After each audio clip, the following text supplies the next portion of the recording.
This is Dead Serious, a show about short horror stories worthy of discussion. I'm Dead Palette, and it's Halloween month. Froggers. Today we're taking a look at Blood Red Riding Hood. This is posted to the Wikia, and I don't have a lot to say. Let's get right into this. Though this isn't very typical of teens, I loved going to my grandma's house. My grandma lives out on a farm in Iowa. I don't live there, so I eagerly waited for the few times a year we went out there. It was so fun. So much space to run around on, plenty of animals to play with, and she even had a pool. And she gave me lots of sweets, too. So far reading this, I get the feeling that this is going to be a weird fiction thing where they're trying to force my perspective. That's the immediate vibe that I get out of this. Using terminology like plenty of animals to play with. And she gave me plenty of sweets, too. It's got this very saccharine verbiage, very saccharine sentence structure, very childlike. Less mature than what you would think of being as a teen, but then again, this teen, as we're told, is not very typical in some respects. So let's continue on. Anyway, it was just over a year ago. My parents, my aunt and my uncle, and I were all out there for Memorial Day. Memorial Day is in April, so it was a bit nippy. My mom told me that I could bring my favorite red hoodie. She hated the thing, so that's why I was excited. You're a teenager and your parents are telling you what you can and can't wear? So far this feels very much so like an actual storybook story, and I don't think it's the title just doing that. But that's contrasted with things like the mention of Memorial Day in Iowa and stuff along those lines. But anyway, a few days into the trip, I wasn't doing anything, so I hopped on my computer, turned on some music, and shut the door to my room I was staying in. That way I could furiously schlick off. No, my music was on half volume, so it was pretty loud. Anyway, I was just sitting there, typing away, as I always do, when I heard my grandmother's dog barking. Now, her dogs bark, just not that loud. It scared the crap out of me, so I ripped out my earbuds and listened. It seems weird, the details that they're giving me. They're giving me the details of how loud their music was, that it was on half volume, but they're not telling me what the music was. That's just weird to me. It seems like that's the least interesting thing that you could tell me. What would be more interesting is the actual music. I don't know what I was waiting for, but eventually I slowly got up and walked downstairs, flinching at every creak. I told myself over and over again, you're out in the country. No one would break into a house in the country. I walked cautiously into the living room where my grandma and my aunt were sitting. My grandma, though, had gotten up to let the dog out. What happened? I asked. Don't know. The dog just started spazzing, thinking she saw something outside, and it wasn't no normal bark, something fierce, my aunt said. I stared out the window as I saw my grandmother and her dog outside. There was a drop-off on the driveway where they were standing on, so the dog just paced along the side, as if trying to figure out the fastest way down, or showing that she protected the place. Alright, so we're starting to actually get some mystery elements, some intrigue here as to what the dog is seeing and trying to understand the dog's behavior. That's good, but up until this point, man, this story has been fucking as dry as a wafer. I really need some more details, something to sink my teeth into, because everything so far has just been so plain Jane, and I'm not a fan of it. As I looked out, I could swear I saw a pair of golden eyes looking from the few trees that spaced the house from the barn. that spaced the house from the barn. Spanned the house? I don't know. I brushed it off, telling myself it was one of those many cats my grandma had wandering the farm. When my grandma came back inside, I asked, what was out there? I'm assuming from this detail about golden eyes being out in the, between the trees and everything, that they're talking about reflective eyes from like a cat or something, meaning that this is taking place at night, but the fact that this is taking place at night hasn't been mentioned to this point, and still hasn't explicitly been mentioned, and that is telling of, like, the oversights that this story has. What was out there? I don't know. The dog calmed down now and is eating some food, she said. I looked at her for a second, shrugged, and then went back upstairs. Nothing unusual happened the rest of the night, until I went to bed. I was going through my normal nightly ritual of nothing happened unusual until I went to bed. Okay. That night I couldn't sleep. I laid there, listening to music as those golden eyes floated through my mind. They had to have just been a cat, right? As the night wore on, I finally began to drift off to sleep. As I did, my eyes shot open as I saw the door opening very slowly. This should be a moment where there's tension, but I'm not feeling any tension. And I think, again, a part of it is just everything is described so plainly. Like, my eyes shot open as, like, that's how you always describe the eyes opening. They shoot open as I saw the door opening very slowly. Nothing, no colorful language being used here.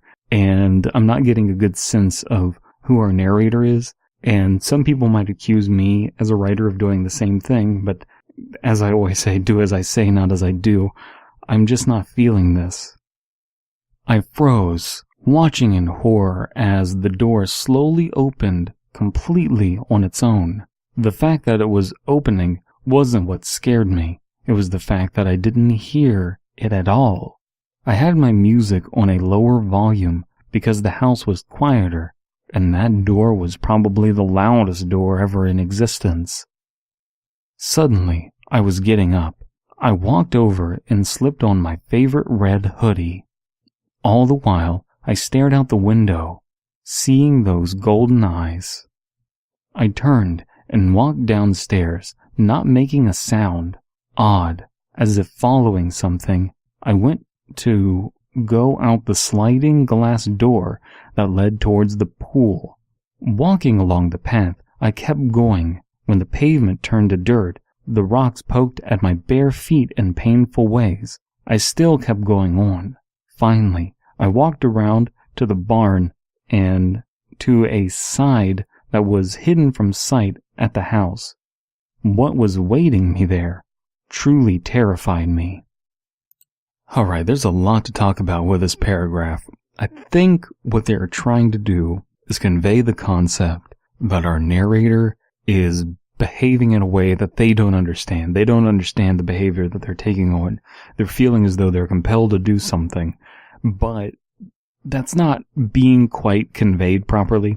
They're using phrasing like, suddenly I was getting up. That's so forced. All the while I stared out the window, seeing those golden eyes. All of a sudden the golden eyes are brought up, and it should be phrased in a way of, I looked out the window and there I saw the golden eyes. I couldn't take my eyes off them, something along those lines, but instead I stared out the window, seeing those golden eyes. It's the golden eyes is the important part, and you're burying the lead. It's wonky phrasing, and as if following something. Again, they're trying to convey that sense of being compelled to do something even though you don't understand it, like you're in some sort of dreamlike state where you're hypnotized. And I understand that can be a very effective tool in writing a horror story, but you have to properly convey it, and I don't think it's happening here. What I do like is that they're finally thinking through the logic of a thing happening. Thing A would happen, how would that affect our narrator? So that thing being leaving the dirt and being on rocks and then that hurting your bare feet, that is logically thinking through a situation because we know our narrator didn't slip shoes on. That I like. And then you're dealing with, what was awaiting me there was truly terrified me. We're being told that the narrator is terrified, not necessarily us, so not too egregious, but I feel that this moment would be more effective if, this tension would be more effective if, these other problems weren't so clear and present, you know. So what did truly terrify her? Let's see. It stood about 10 feet tall. It had its black. What kind of fucking Freudian slip is that? It had its back turned to me, but I knew exactly what to expect from the moment it turned around. Glowing golden eyes. I felt no fear, only the warmth of safety, which in all terrified me because the giant, hulking monster inched its way closer to me. As it came close, I could make out more features. It looked like a cross between a wolf and a human. Some sort of wolf human. Man, if only we had some sort of term for a wolf-like creature that's half wolf, half man. Man, this has never been done before. This is unprecedented, therefore does not warrant having a name already ascribed to it. Except its limbs weren't at all as gracefully shaped as they should have been. They were mangled and scarred, patches of its fur missing, revealing wounds. Some were even fresh and bleeding. Alright, so we're actually getting some colorful language here, and it really stands out because it hasn't happened yet. The bits about the missing patches of fur, revealing wounds, the mangled and scarred is pretty good. The idea that except its limbs weren't gracefully shaped as they should have been, little wonky, but that's a cool sentiment, definitely. Finally, it stood right in front of me. Its eyes seemed to bore into my soul, and then it seemed to smile. Well, smile about as good as a wolf can. "Hello, darling." Its voice was gravelly and deep. He moved and gently picked me up. "I promise you, this will not hurt one bit." Suddenly, he chomped down and tore off my leg. It's fucking metal. It hurt at first, but the pain disappeared after a few seconds. He laid me onto the ground, smiling still. He penetrated me with the most graceful blood-red riding hood. "That's what I shall call you now." And he bounded away. I lay there for a few moments, and then the pain rushed to my leg. I cried out and shifted my head, just in time to see the headlights of a car that was a few feet in front of me and about to run me over. I awoke with a start from the horrid dream. My music was still playing next to me. I looked up at the window to see it was morning. Pulling down my covers, I saw my leg was still there, completely undamaged. I shook my head and it was all a dream. I shook my head at the thought of the nightmare, but froze when I looked at the sketchbook I had left on the floor. Sketchbook. So our narrator was an artist this entire time, and it was not mentioned until the next to last sentence. Next to last sentence. I think it's pertinent information that our narrator has a sketchbook. You know who has a sketchbook? About less than 1% of the population. This unique detail might be worth mentioning. It's like, oh yeah, by the way, this whole time I was a lizard person. But I froze when I looked down at the sketchbook I had left on the floor. In big letters, written in blood, was a single word. Delicious. That makes no fucking sense. That makes no fucking sense. Alright, I don't have too much to say in the wake of this story, so we're just going to scroll down to the comments. Valentine Hatchet, spelled incorrectly, I think maybe on purpose, hopefully on purpose. Not bad, I like it. What an excellent comment. Thank you for commenting. MNM comments, I'd have to say that this pasta is one of the best I've ever read. 10 out of 10. Jesus H. Christ. Creepy McPasta Girl, which I'm assuming is just Creeps McPasta but in drag. Love this creepypasta, great job, and I, uncapitalized, am lazy, so it takes me a while to do one creepypasta XD. This comment is then followed with a link to a picture of Smile Dog. Inexplicably,